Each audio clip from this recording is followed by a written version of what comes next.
मोदी जो कर रहा है वो एक तो बिल्कुल उनका हिंदू एजेंडा है।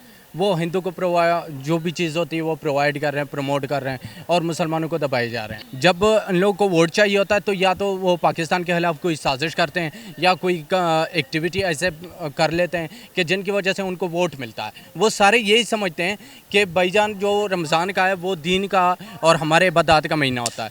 तो उन लोगों ने अपने जहन से सोच के ये किया कि भाई जी उनको थोड़ा सा रिलीफ दिया जाए और उनके वोट अपने किए जाए। देखिए, पाकिस्तान के अंदर तो 75 ईयर्स में जब से पाकिस्तान बना अब तक तो कोई ऐसा पॉलिटिकल पार्टी आई नहीं है जिसने पाकिस्तान के बारे में सोचा और या पब्लिक को रिलीफ सही मानों में दिया। और इमरान खान ही है वाहिद इस वक्त मौजूदा दौर में कि जो पाकिस्तान को इस दलदल से निकाल सकता है और पाकिस्तान की जो इकनॉमी है इकनॉमिकली उसको स्टेबल कर सकता है। फर्स्ट ऑफ ऑल तो आप कह रही हैं नरेंद्र मोदी ने अपनी जेब से दिया है, क्या बिजनेस है उसका? कुछ भी नहीं है, दिया अवाम के पैसे से। ये एक पॉलिटिकल स्टंट होते हैं। हमारे लीडरान जो बड़े बड़े ओहदों पे बैठे हैं उनको अवाम से कोई कंसर्न नहीं है। उन्हें पता है हम 3-4 साल हैं इस सीट पे, अपनी जो आने वाली नस्लों को सेट कर जाएं। अवाम का तो होता रहेगा, कोई आएगा अल्लाह का बंदा कर देगा। अस्सलाम वालेकुम, सत श्री अकाल, नमस्ते, आदाब। हम आवाज़ के साथ मैं हूँ आपकी मेज़बान हानिया तनवीर। आज का मौजूद आपको बताते चलें कि गुजरात जिधर नरेंद्र मोदी साहब को वहाँ का कसाई कहा जाता है गुजरात का,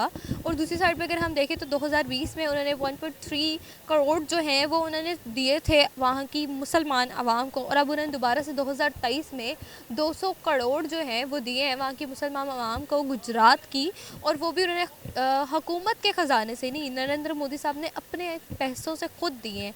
आज हम जानेंगे पाकिस्तानी पब्लिक से कि वो इस बारे में क्या कहते हैं कि जिस तरह से कहा जाता है कि वो एक कसाई है और उनके ऊपर बहुत जुल्म और सितम करता है, तो क्या वो इस तरह से उनकी मदद क्यों कराए। आइए जानते हैं पाकिस्तानी पब्लिक की आवाज़। तब तक के लिए देखते रहे हम आवाज़ और मेरे साथ रहे। सर, मेरा जो आज का सवाल है वो ये है कि गुजरात इंडिया का जो है वहाँ पर आपको पता है काफ़ी जुल्म और सितम कहा जाता है कि नरेंद्र मोदी साहब ने किए भी और उन्होंने किए भी है वहाँ पर, उनको वहाँ का कसाई कहा जाता है। तो पिछले 2020 में उन्होंने 1.5 करोड़ जो है उन्होंने अवाम मुसलमान जो है उन्हें दिए थे, और अब 2023 में रिसेंट उन्होंने 200 करोड़ उधर की आवाम को दिए हैं। तो इस पर क्या कहेंगे? अपनी जेब से, ना कि उन्होंने हुकूमत के ख़जाने से, जो उनके अपने पर्सनल थे उस। देखो, मोदी जो कर रहा है वो एक तो बिल्कुल उनका हिंदू एजेंडा है।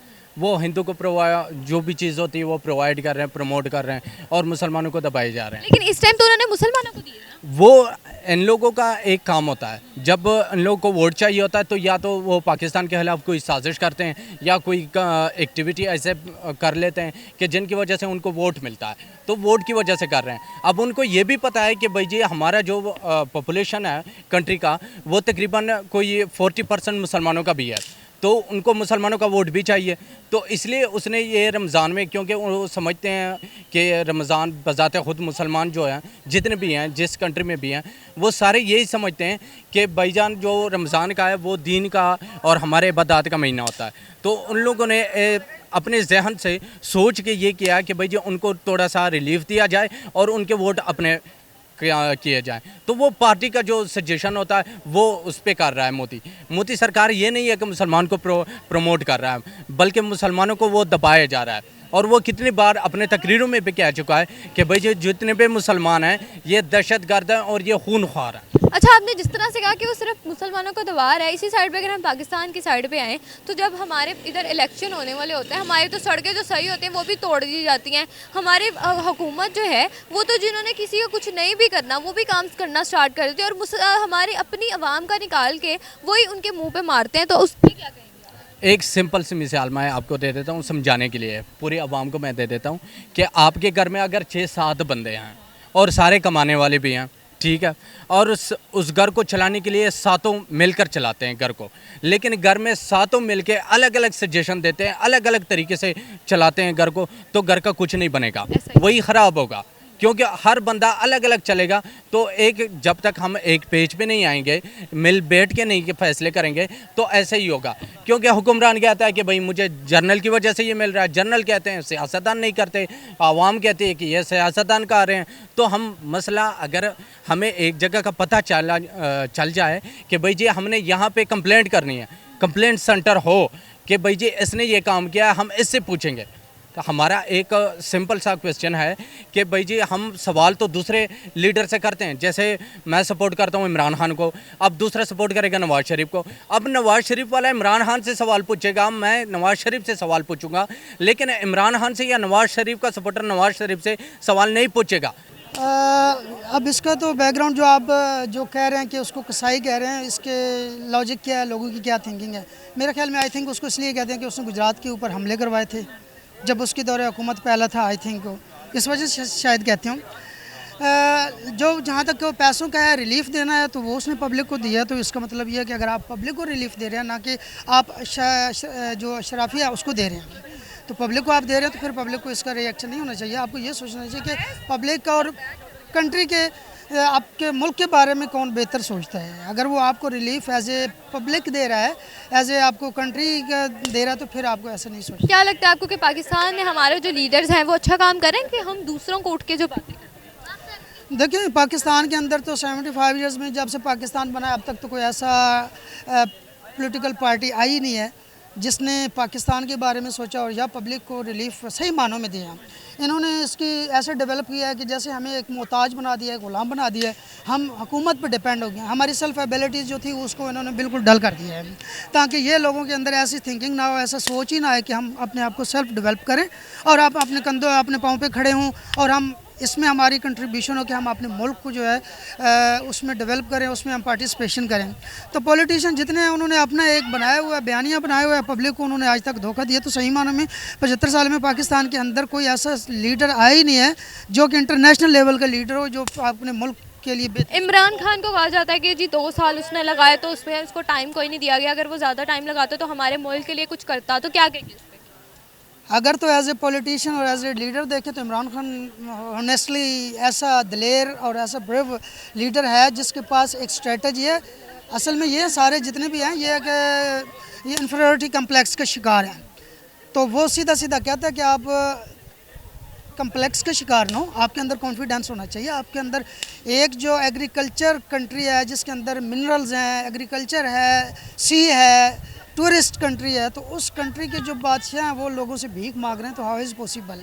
आई थिंक इमरान खान ने ये सबसे बड़ा काम कर दिया। अब चाहे उसको मार भी दें, अल्लाह ना करे, अल्लाह उसकी हिफाजत फरमाए, चाहे उससे जो भी कर दें, लेकिन उसने ये जो एक काम कर दिया किया उसके हिसाब से तो अभी पूरा नहीं हुआ, लेकिन फिर भी जो उसने ये हम जैसे लोगों को एक पॉलिटिकल अवेयरनेस दे दिया। हमें कुछ नहीं पता होता था कि पॉलिटिकल बयानिया क्या चीज़ होता है, तो उसने जो हमें अवेयरनेस दिया, आई होप सो कि इंशाल्लाह पाकिस्तान जो है वो तरक्की भी करेगा। और इमरान खान ही है वाहिद इस वक्त मौजूदा दौर में कि जो पाकिस्तान को इस दल से निकाल सकता है और पाकिस्तान की जो इकनॉमिकली उसको स्टेबल कर सकता है। फर्स्ट ऑफ ऑल तो आप कह रही हैं नरेंद्र मोदी ने अपनी जेब से दिया है, क्या बिजनेस है उसका? कुछ भी नहीं है, दिया अवाम के पैसे से। ये एक पॉलिटिकल स्टंट होते हैं, दिया अवाम के पैसे से ही है, लेकिन अच्छी बात है, दिया फैसिलिटेट किया है लोगों को, अच्छी बात है, देना चाहिए। अगर वहाँ के लोगों के लिए ज़रूरत है तो दें, और अच्छी बात है। और गुजरात का किस्सा ही उसको इसलिए कहा जाता है कि उसने जब वो वहाँ के चीफ मिनिस्टर थे गुजरात के, उस टाइम उधर कोई दंगा फिसाद हो, उसकी वजह से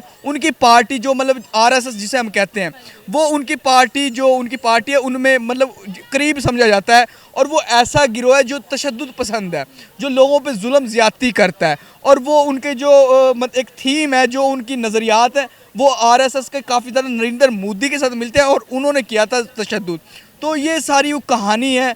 लेकिन देखें, अगर उनने पैसे दिए तो अच्छी बात है, लेकिन जो तशद्दुद किया वो गलत है। आपने जिस तरह से कहा कि उन्होंने हुकूमत के अवाम के पैसे उन्हें दिए वापस, तो हमारे मुल्क में क्या कहेंगे आपके? अगर हम कंपैरिजन करें पाकिस्तान का, तो हमारे मुल्क में जो अवाम के पैसे हुकूमत के पास जाते हैं वो भी अवाम को दिए जाते हैं वापस? नहीं, हमारे जो पैसे टैक्सेस के जाते हैं वो जो हमारे अशराफिया है, जो बड़े बड़े ओहदों पे बैठे हैं, उनके खर्चों ख्वाबों, उनकी फैमिलीज़ के टूर्स पे, उनके जो बाहर बैरूनी मुल्क की टूर्स होते हैं, उनके बाहर के मुल्कों में जो जायदाद बनते हैं, एमन फील्ड के जिस तरह नवाज शरीफ के फ्लैट्स हो गए, बेल्जियम में जिस तरह बाजवा के फ्लैट्स हो गए, इन चीज़ों में पैसे लगते हैं ना। हमारी अशराफिया का जो हमारे लीडरान जो बड़े बड़े ओहदों पे बैठे हैं, उनको अवाम से कोई कंसर्न नहीं है। उन्हें पता हम 3-4 साल हैं इस सीट पे, अपनी जो आने वाली नस्लों को सेट कर जाएं, अवाम का तो होता रहेगा, कोई आएगा अल्लाह का बंदा कर देगा, हमारी जिम्मेदारी नहीं है। तो वो इस अवाम को लेके नॉन सीरियस हैं। क्या लगता है आपको कि हमारे मुल्क में जो हमारे लीडर्स हैं, जिस तरह से आपने कहा नॉन सीरियस रहते हैं हमारे लिए, क्या कभी सीरियस होंगे, सिंसाइटी दिखाएंगे हमारे लिए? सीरियस ये जब भी होंगे जब अवाम इन पर तूफान बन के गरजेगी, बरसेगी और इनको इक़्तिदारों से निकाल के, अवानों की इक़्तिदारों से निकाल के इनको सड़कों पर लाएगी, ये तभी ठीक होंगे। और इसका कोई हल नहीं है। अवाम स्टैंड ले और जो गलत करे उसको अवाम में उसका कोर्ट मार्शल या उसके जजेस के पास नहीं होना चाहिए, अवाम उसका एहतसाब करे और खुले चौकों में हो एहतसाब। इन मुलाजमीन का जो सरकारी मुलाजमीन है बड़े बड़े ओहदों पे, जो पॉलिटिशियन जो अवाम का पैसा खाते हैं, इनके खुले चौराहों पे इनका एहतसाब होगा तो तब ये ठीक होंगे। अदरवाइज जिस तरह हम लोग हैं इसी तरह के हमारे हुक्मरान हैं, ना हम सच बोलेंगे ना वो सच बोलेंगे। तो सबसे पहले हम अपने आप को ठीक करें, फिर हुक्मरानों को उनका एहतसाब करें। क्या लगता है आपको कि जिस तरह से आपने जो जो बातें की, क्या हमारे हुक्मरान अवाम के कहने से सही हो सकते हैं? अवाम के कहने से तो अवाम को तो ना इन्होंने समझा हुआ है कि ये पागल है, हमको तो बेवकूफ़ समझा हुआ। अवाम उनके लिए सीरियस मसला ही नहीं है। वो सीरियस मसला ये है कि हम अपनी गद्दी जो हम बड़ी बड़ी ओहदों पे बैठे हैं यहाँ कब तक कायम रहेंगे और किस तरह रहना है। जिस तरह बाजवा ने एक्सटेंशन ली थी और वो मज़ीद भी एक्सटेंशन लेना चाह रहा था, तो उनका कंसर्न गद्दियों से, उनका कंसर्न बड़ी बड़ी कुर्सियों से, अवाम से कंसर्न नहीं है। और ये सिर्फ जब ही ठीक होंगी जब अवाम एक्शन लेगी। क्या लगता है आपको कि हम अवाम के इस टाइम जो हमारे मुल्क की सूरत हाल चली है, क्या अवाम ने अभी तक कोई एक्शन नहीं लिया होगा? क्या लगता है? देखिए, अवाम को हमको दिखाया कुछ और जाता है, होता कुछ और है। जिस तरह इमरान खान के दौर में मोदी ने जो हमारा जम्मू कश्मीर है उस पर आर्टिकल वो 5-6 वो हटा दिया और अब वहाँ इंडियन लोग आना शुरू हो गए, अपनी आबादियाँ बनाना शुरू हो गए। और हालांकि हमसे पिछले 70 साल से हमारी आंखों पे सिर्फ कश्मीर की पट्टियाँ बांधी गई हैं। अवाम को वो बेवकूफ़ बनाते हैं किसी ना किसी तरीके से, क्योंकि हम पाकिस्तानी इमोशनल लोग हैं। लॉजिक पे हम बहुत कम ध्यान देते हैं, हम इमोशंस पे जाते हैं।